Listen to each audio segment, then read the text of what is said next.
Pull a bill from your wallet, any denomination. Look at the top, 4 words, Federal Reserve Note. Note. From the Latin nota, a mark, a sign, a written acknowledgement of something owed. A note is not a thing. A note is a record of a thing. Title 12 of the United States Code, Section 411, defines what you are holding. The statutory language reads, "They shall be obligations of the United States." Obligation, from the Latin obligare, to bind, ob toward, ligare, to bind. The bill in your hand is a binding, a promise, a note. For most of American history, that promise was specific. Pre-1933, redeemable in gold.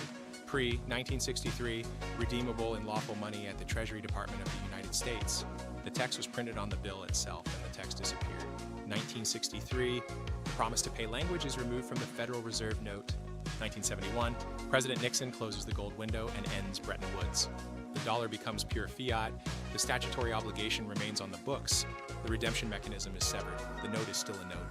The bearer no longer has anywhere to take it. This matters because of what came next. 1970, Ginnie Mae issues the first mortgage-backed security. Individual obligations, death pledges, mortgages, pooled into a single instrument. The pool gets sliced, the slices get sold. The same mechanism soon applies to auto loans, credit cards, student loans, equipment leases, structured settlements. Anywhere there is a predictable stream of future payment, the stream becomes paper. The paper gets a CUSIP.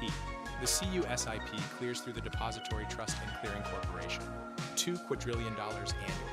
One clearinghouse, one concentration of paper. The full faith and credit of the United States backs Treasury obligations. Treasury obligations function as the highest grade collateral throughout the global financial system. Federal Reserve notes circulate as legal tender. Every layer is built on every other layer. Every layer is paper representing a future promise, then the system breaks, and we see what was actually underneath. Enron Corporation, 7th largest in the United States in 2000. The mechanism, special purpose entities. Enron used them to move debt off the balance sheet and collateralize its own obligations against its own inflated stock. When the stock fell, the pyramid collapsed. Arthur Andersen was destroyed. 85,000 jobs vanished. The Sarbanes-Oxley Act followed. The forensic GAAP audit became a recognized practice area precisely because the system failed. 2008, same mechanism, different paper. Mortgage-backed securities packaging subprime loans collapsed. Lehman Brothers fell. The Federal Reserve created trillions of new dollars, new notes, new obligations, new bindings to backstop the system. This is the world you live in, not as conspiracy, as documented mechanics, a monetary system of notes that are obligations without redemption. Layered upon a securitization system of pooled future payments, layered upon a clearinghouse, layered upon the full faith and credit.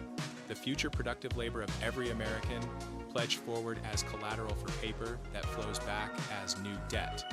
A note is a record of a thing. The thing recorded is a promise. The promise is yours.